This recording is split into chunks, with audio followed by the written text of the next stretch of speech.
power for 10 hours or more. Let's return now to our top story and Syria, returning, of course, to the humanitarian crisis that's being created in and around the country. The United Nations says 200,000 people have fled Aleppo since heavy fighting started in the city. One of its chief officials for Humanitarian Affairs, Valerie Amos, joins me now on the line from London. Thanks for joining us, Miss Amos. What accurate numbers do you have for those refugees outside of Syria and those that have been displaced within the country itself? Well, in terms of refugees outside of Syria, this is people who have fled into neighboring countries. The numbers who are registered with the UN Refugee Agency comes to about 128,500. More people than that have actually crossed the borders. I mean, the Jordanians, as you know, have said that over 130,000 people have crossed into Jordan, but they have not registered as refugees. In Syria itself, thousands of people have been displaced. In Aleppo, given the fighting that is going on, it's very hard to verify the numbers. The local Syrian Arab Red Crescent operating are giving us the figures that we are using, but it's a very shifting situation, as you can appreciate. Indeed. How much help are you able to give, and how is that being coordinated? If we talk about those people within Syria, those that are, you might say, isolated within cities like Aleppo that are under heavy fire and have nowhere to go or can't go because of the fighting? It's very hard in the situation that we have in Aleppo, where there's ongoing fighting, where people are of course very scared and frightened, but also where we have difficulties because of that insecurity.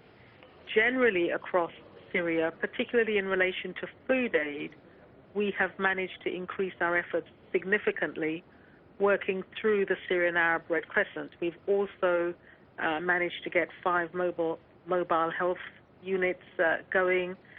There are healthcare kits that have been delivered to help thousands of people, but in Aleppo itself, it's very difficult to operate on the ground. Most of what we are doing is through using community-based organizations, the Syrian Arab Red Crescent and others, to help to deliver the help and support. As you say, you're getting your aid in with the assistance of the local Red Crescent Society, but do you have any communication with government officials or with the opposition to try and implore them to allow aid to get into the areas that need it?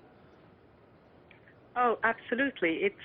We have been negotiating over several weeks now with the government to get our plan agreed. And of course, there have been ongoing discussions with the opposition groups as well. We have to be able to talk to anyone. That's what humanitarian assistance is about. It's about getting help to people who need it wherever they are, and that principle is very important, that we're able to go where we need to and that we're able to help those people who need that help. Is it too early to talk about humanitarian corridors? It's not that it's too early, it's that if you are going to have humanitarian corridors or safe zones or anything like that, it's important that all of the parties to the conflict agree to those and agree that they won't in any way target or harm people who are in those zones. And to do that, you also need to have some kind of independent monitoring of that. Because we don't have a Security Council resolution that enables that to happen, they're very difficult to set up. People need to be able to feel safe and secure if they're going to use a corridor.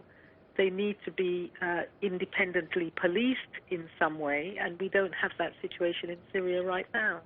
Well, we shall see what does happen. For the moment, Valerie Amos, the UN Under-Secretary General for Emergency Relief. Thank you so much for joining us on the phone from London. The Ebola